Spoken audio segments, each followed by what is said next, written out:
आणि आमच्या विरोधात जी भाषणं केली, जे जे या बदलावर शहराच्या लोकांना शब्द दिलेत, त्यांनी इथे येऊन आमच्या वालवली, वडवली सर्व नागरिकांची माफी मागायची. त्यानंतरच या ठिकाणी घनकचऱ्याविषयी चर्चा करून प्रश्न सोडवला जाईल. 100% प्रत्येकाने प्रत्येकाच्या विभागामध्ये कचरा टाकावा.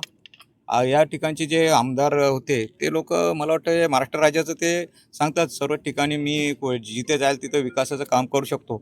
तसंच एक डम्पिंग सारखा विषय त्यांनी मला वाटतं तातडीने मुख्यमंत्री साहेबांकडं मीटिंग लावून एक चांगली भरपूर सरकारी जागा या ठिकाणी आहेत ती कुळगा बदलापूर नगरपरिषदेला मिळून द्यावी.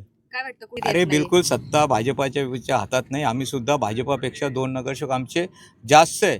टेक्निकली नगराध्यक्ष जरी त्यांच्याकडे असला आणि आम्ही नुसते सत्तेला भुकेलेलं नाही आहेत.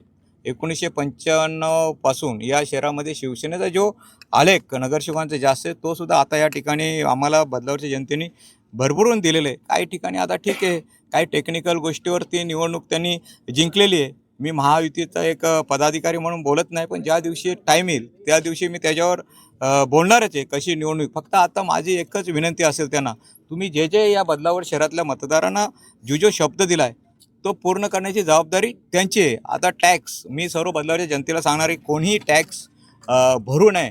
कारण 50% टॅक्समध्ये सूट जी पहिली जी आता जनरल बोर्ड असेल, मी नगराध्यक्षांना उद्याच पत्र देणार आहे आणि त्यांना सांगणार आहे पहिल्यांदा टॅक्स माफीचा जो विषय आहे तो 50% सूट या ठिकाणी सर्व बदलावरच्या नागरिकांना द्यायचं आहे. आणि तरच या बदलावरच्या जनतेने हे टॅक्स भरायचा आहे. नाही तर पुन्हा शिवसेना यांच्या विरोधात रस्त्यावर उतरेल. जर ते 15 दिवसाच्या आत त्या टॅक्सचा निर्णय त्यांनी घेतला नाही, नगराध्यक्ष ज्या दिवशी समितीच्या निवडणूक होतील, तर आम्ही शिवसेना रस्त्यावर उतरून या नगराध्यक्षांच्या विरोधात त्या ठिकाणी मोठं आंदोलन करणार आहोत.